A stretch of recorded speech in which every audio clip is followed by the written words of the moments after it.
बिस्मिल्लाहिर्रहमानिर्रहीम इय्याक नअबुदु व इय्याक नस्तईन। तो गाइस अभी मैं आपके साथ डिस्कस करूंगा हीमोलिटिक, हेपेटोसेलुलर और कोलिस्टेटिक या ऑब्स्ट्रक्टिव जॉन्डिस।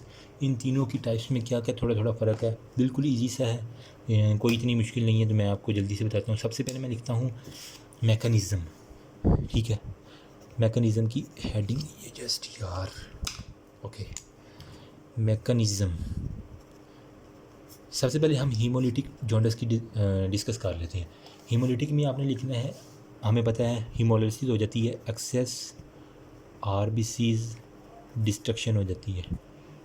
Got it. एक पॉइंट ये हो गया मैकेनिज़्म का। दूसरे नंबर पे हमने लिखना है सीरम बिलीरुबिन।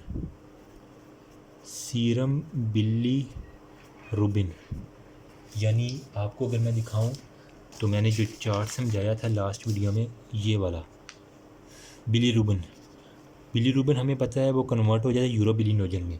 तो क्योंकि अब प्लाज्मा से ये चला गया है इंटेस्टाइनल कॉन्टैक्ट्स में, उसके बाद फीसिस में या यूरिन में, तो इस वजह से जो है ना सीरम बिलीरुबिन वो हीमोलिटिक है ना। एच के अंदर ये देखिए यू लिखा हुआ नज़र आ रहा है, मैंने तो यूँ याद किया था। तो आप लिखेंगे अनकॉन्जुगेटेड, ये आपने रटा लगाना है, अनकॉन्जुगेटेड बिलीरुबिन हो गया, ठीक हो गया। उसके बाद जो तीसरा पॉइंट लिखना है ना आपने, वो लिखना है, हमें पता है कि मैंने बताया था वैन डी बर्ग टेस्ट लास्ट वीडियो में। वैन डी बर्ग टेस्ट, उसके अंदर हम जो डिटरमाइन करते हैं कि ये आया कि डायरेक्ट है या इनडायरेक्ट। यू वाला जो था ना अनकॉन्जुगेटेड, ये मैंने कहा था ये फ्री होता है, इसे हम कहते हैं या कहते हैं इनडायरेक्ट बिलीरुबिन। अब अनकॉन्जुगेटेड से क्या मुराद है? इससे मुराद है कि जनाब जो ग्लूक्रोनिक एसिड थे है ना, ग्लूक्रोनाइल ट्रांसफरेज एक एंजाइम होता है, वो बिलीरुबिन के साथ मिलता है और इसे बना देता है ये कॉन्जुगेटेड हो जाता है ग्लूक्रोनिक एसिड के साथ, ठीक है। अब अनकॉन्जुगेटेड में क्या होता है, ये ग्लूक्रोनिक एसिड के साथ नहीं मिलता, इसलिए हम इसे अनकॉन्जुगेट कहते हैं। कॉन्जुगेट का मतलब ये है कि साथ मिलना। अनकॉन्जुगेट यानी ये ग्लूक्रोनिक एसिड के साथ मिला हुआ नहीं है। उसके बाद नंबर 3 पे वैन डी बर्ग आ गया। उसके बाद 4 पे है यूरन जो है ना बिलीरुबिन। यूरन बिलीरुबिन जो है ना जस्ट वेट मिनट। यूरन बिलीरुबिन जो है ना वो इसके अंदर होता है, एब्सेंट होता है यूरन के अंदर, यानी ये नहीं आता यूरन बिलीरुबिन, ठीक है। यूरन के अंदर बिलीरुबिन नहीं आता, बल्कि हमें पता है वो यूरन में जाके यूरोबिलिनोजन ऑक्सीडेशन करवाता है अपनी, और वो किस में कन्वर्ट हो जाता है, यूरोबिलिन में। यूरन बिलीरुबिन जो होता है ना वो नहीं आता, यूरोबिलिनोजन आता है। तो मैं अगर नेक्स्ट पॉइंट ये लिखूं कि यूरन यूरोबिलिनोजन, तो वो क्या होगा, वो प्रेजेंट होगा यूरन के अंदर। ओके हो गया।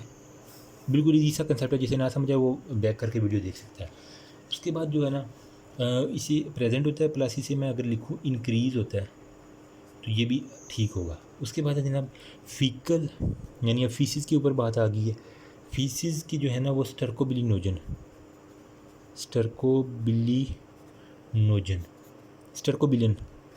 बिलिनोजन तो वो कन्वर्ट हो जाएगा ना बिलियन में। तो स्टर्कोबिलियन हमें पता है, स्टर्कोबिलिनोजन स्टर्कोबिलियन में कन्वर्ट होता है, तो फीसिस के अंदर होगा, प्रेजेंट होगा, ठीक है। और इंक्रीज़ भी होगा, मार्कली इंक्रीज होगा, ये भी आपने पॉइंट लिख दिया। उसके बाद जनाब आ जाते हैं फीकल फैट, यानी फीसिस के अंदर फैट आएगा। हमें पता है कि लीवर का काम क्या है, कि फ़ैट की जो है ना वो मैंने लास्ट वीडियो में बताया कि ड्रॉपलेट को ना स्मॉल ग्लोब्यूल में कन्वर्ट करता है। लीवर तो नॉर्मल है, लेकिन हीमोलिसिस हो रही है आरबीसीज की, इसलिए फीसिस के अंदर फैट जो है ना वो क्या होगा, नॉर्मल ही होगा। मसला सिर्फ आरबीसीज में, जिगर में कोई मसला नहीं है, इसलिए ये नॉर्मल होगा। उसके बाद आ जाते हैं जनाब पेरिफेरल ब्लड जो है ना फिल्म, उसके ऊपर आ जाते हैं। पेरिफेरल ब्लड फिल्म, अगर हम ब्लड फिल्म देखें तो उसके अंदर हमें क्या नज़र आएगा, हमें क्या होगा, जो है ना हीमोलिसिस जो है ना वो इतनी ज़्यादा हो जाएगी ना, जिसकी वजह से हो गया रेटिक्यूलोसाइटोसिस, यानी जितने ज़्यादा अब टूट रहे हैं आरबीसी, बॉडी ने तो फिर उस लिहाज से बनाने हैं ना, तो इमेच्योर आरबीसीज़ की प्रोडक्शन को हम कहते हैं रेटिक्यूलोसाइटोसिस। तो इमेच्योर आरबीसीज़ हमें ब्लड के अंदर ज़्यादा मिलेंगे। उसके बाद वो कह रहा है कि सीरम अल्कलाइन फास्फेटेज क्या होता है। Serum alkaline phosphatase, just focus it my video. Serum alkaline phosphatase जो है ना वो ये इसके अंदर नॉर्मल होंगे। ये एंजाइम जो है ना नॉर्मल होता है। इस एंजाइम का काम जो है ना वो या तो लीवर के साथ होता है या बोन के साथ होता है। आरबीसी के साथ इसका कोई लेना देना नहीं है, ख्वाह आरबीसी मरें या जिए, इसलिए ये बिल्कुल नॉर्मल रहेगा, अपने हिसाब के साथ रहेगा। होप सो हीमोलिटिक आपको पता चलेगा। अब नेक्स्ट वाले बहुत ईजी है। हेपेटोसेलुलर जॉन्डिस में हमें पता है क्या होगा कि लीवर डिजीज़ होती है कोई ना कोई, ठीक है, लीवर डिजीज़ होगी कोई ना कोई। उसके बाद जनाब वो इनएबिलिटी टू कॉन्जुगेट बिलीरुबिन, यानी इसके अंदर भी एच आर है ना, तो इसके अंदर भी कौन से होंगे, अनकॉन्जुगेटेड ज़्यादा होंगे, ठीक है, अनकॉन्जुगेटेड इसके अंदर ज़्यादा होंगे, लेकिन कॉन्जुगेटेड भी होंगे। अब सीरम बिलीरुबिन जो है ना वो किस फॉर्म में होगा, both conjugated plus unconjugated, conjugated भी होगा अनकॉन्जुगेटेड, क्योंकि ये दरमियान में है ना एक किस्म का, तो मैंने इसी से याद किया इसके अंदर दोनों होंगे, कॉन्जुगेटेड भी होंगे अनकॉन्जुगेटेड भी होंगे। तो ज़ाहिर बात है फिर वेंडीबर्ग टेस्ट जो होगा वो बाईफेसिक होगा, यानी दोनों शो करेगा, दोनों तरफ से कॉन्जुगेटेड वाला भी शो करेगा अनकॉन्जुगेटेड वाला भी शो करेगा।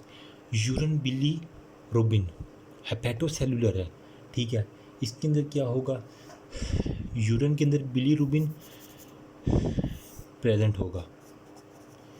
क्यों प्रेजेंट होगा, क्योंकि वो वहाँ से अब्ज़ॉर्ब होगा ब्लड के अंदर से फिर वो ये जो है ना वो डिस्ट्रॉय नहीं अच्छी तरह हुआ, हेपेटोसेलुलर है तो ये इसलिए ये यूरिन के अंदर प्रेजेंट होगा। अब जो होता है ना यूरोबिलिनोजन जो है ना वो क्या होगा, ये इसका लेवल हमें कम मिलेगा। ये मैं सर आपको साथ साथ समझाता हूँ। फीकल स्टर्कोबिलिन यानी फीसिस के अंदर जो है ना वो स्टर्कोबिलिन भी जो है ना वो रिड्यूस मिलेगा आपको। क्यों रिड्यूस मिलेगा, क्योंकि इसकी वजह से वो आरबीसीज तो नॉर्मल आ रहे हैं, लेकिन ये सेल जो है ना हेपेटिक सेल्स इनका जॉन्डिस हो चुका है, तो इस वजह से ये फीकल स्टर्कोबिलिन कम होंगे।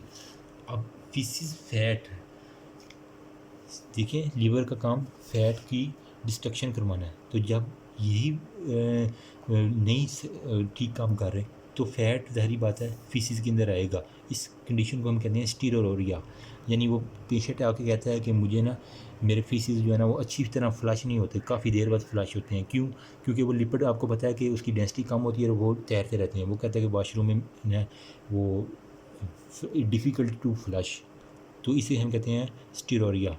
तो इसकी मैं लिख सकता हूँ फीकल फैट जो होता है ना वो इंक्रीज हो जाता है 50%, यानी अगर आप कह रहे हैं तो इंक्रीज़ होगा। उसके बाद वो कह रहा है पेरिफेरल ब्लड में जनाब फिल्म जो है ना वो नॉर्मल रहेगी, उसके अंदर आरबीसीज वगैरह वो नॉर्मल रहेंगे, क्योंकि मसला तो सिर्फ हेपेटिक सेल्स का ना। उसके बाद जो होता है ना सीरम अल्कलाइन फास्फेटेज, अब यहाँ लीवर आ गया, तो मैंने पहले बताया है कि इसका ताल्लुक लीवर या बोन के साथ है, तो ये इसका लेवल इंक्रीज हो जाएगा क्योंकि इसकी डिस्ट्रक्शन होगी, तो इसको मौका मिल गया सीरम अल्कलाइन फास्फेटेज को बढ़ने का। अब कोलेस्टेटिक या ऑब्स्ट्रक्टिव जॉन्डिस, इसकी हम बात कर लेते हैं। इसके अंदर मैंने बताया था कि ऑब्स्ट्रक्शन हो जाती है, ऑब्स्ट्रक्शन ऑफ बाइल फ्लो की अब ऑब्स्ट्रक्शन होगी, तो इसमें अंदर फिर क्या होगा। अब इसके अंदर एच आ रहा तो अनकॉन्जुगेटेड था, इसके अंदर सी आ रहा तो इसके अंदर हम लिखेंगे कॉन्जुगेटेड। ये बात आपने सही याद रखनी है, अच्छी तरह रटा लगा लें। और इसके अंदर जब जो कॉन्जुगेटेड होते हैं हमें पता है कि हम उन्हें कहते हैं डायरेक्ट, ठीक हो गया, डायरेक्ट बिली फ्री या इनडायरेक्ट होते हैं बिलीरुबिन। इसके डायरेक्ट जो होते हैं ना बिलीरुबिन होती हैं, उसके अंदर यूरन बिलीरुबिन जो होती है ना वो क्या होती है, वो प्रेजेंट होगी, ज़ाहिर बात है, क्योंकि वहाँ से ऑब्स्ट्रक्शन हुई पड़ी है, तो फिर सारे का सारा जो है ना ब्लड वहाँ से जाएगा किडनी के अंदर, किडनी से फिर वो सिक्रीट होगा, ठीक है। यूरोबिलिनोजन जो है ना वो डिक्रीज होगा, क्योंकि वो आगे फर्दर प्रोसीड ही नहीं कर रहा, लीवर के अंदर जो बिलीरुबिन पड़ा हुआ था यार, अगर नहीं समझ आ रही तो मैं आपको यहाँ से बता देता हूँ। लीवर के अंदर बिलीरुबिन पड़ा हुआ था तो यहीं से ये डायरेक्ट किडनी के अंदर आ जाएगा, बजाय इसके कि ये यूरोबिलिनोजन से कन्वर्ट हो यूरोबिलिन बने। ये यूरोबिलिनोजन का यूरोबिलिनोजन ही कन्वर्ट होकर यूरिन में आ रहा है, ठीक है। इसीलिए मैंने लिखा बिलीरुबिन जो है ना ये प्रेजेंट है, लेकिन यूरोबिलिनोजन जो कन्वर्ट नहीं हुआ था इसलिए वो यूरिन में कम होगा। अगर फीकल स्टेट को भी लेंगे तो फीसिस में भी नहीं आ रहा, तो ये भी ज़ाहिर बात है डिक्रीज़ड होगा। होप सो आपको अच्छी समझ आ गई होगी। अगर फिर भी समझ ना आए तो कमेंट सेक्शन में बताइएगा, मैं दोबारा समझा दूँगा। अब फैट जो होते हैं ना, इसके अंदर लीवर का मसला है, लीवर अच्छी तरह वो काम नहीं कर रहा तो फ़ैट की इमल्सिफिकेशन नहीं होगी, तो फ़ैट भी इंक्रीज़ होगा फीसिस के अंदर 50% आप कह लें। उसके बाद है जनाब पेरिफेरल ब्लड जो फिल्म है ना वो इसके अंदर नॉर्मल ही रहेगी, आरबीसीज़ का कोई लेना देना नहीं है, इसलिए नॉर्मल रहेगी। और लीवर से रिलेटेड है तो अल्कलाइन फास्फेटेज इंक्रीज होगा। होप सो आपको समझ आ गई होगी। अपनी तरफ से पूरी कोशिश की है, आप इसका स्क्रीनशॉट लेना चाहिए और ज़रा खूबसूरत सा करके बना लें। मैंने जल्दी में बनाया है तो मेहनत के साथ थोड़ा सा बनाया है, और अल्हम्दुलिल्लाह ये बिल्कुल एग्जैक्ट है, ठीक है। आप इसके ऊपर भरोसा कर सकती हैं, इससे एमसीक्यूज़ लगेंगे और इंशाल्लाह आप क्लियर करेंगे। एंड पे इतनी ही गुजारिश है कि अपने लिए दुआ करें, मेरे लिए दुआ करें, अल्लाह पाक हम सबको कामयाबी दे। Thank you so much. अल्लाह हाफिज़।